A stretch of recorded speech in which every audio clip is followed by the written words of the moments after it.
Modell Isola Stone mit der Kassette 250.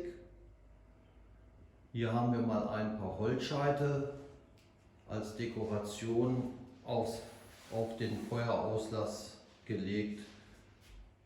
Die kann man sich so anordnen, wie man es gerne möchte. Das ist eine reine Geschmackssache.